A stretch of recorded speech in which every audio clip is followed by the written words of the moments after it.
full-on snowman with eyes and a nose and little arms. Somehow someone was able to get up there or put a snowman up there. Reminds me of 2011 when they had giant snowmen all around this square, and after a few days their heads were gone, fell off, but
tree and some wiring down that sign over there. Kind of came all the way down.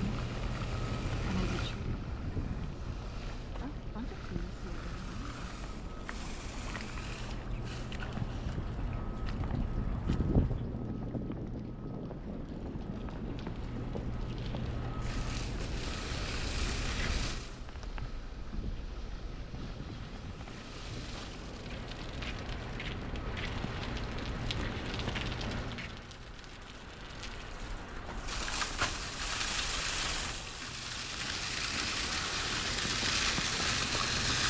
This is all blocking 17th Street by the Warwick and the old Mitchell and Ness.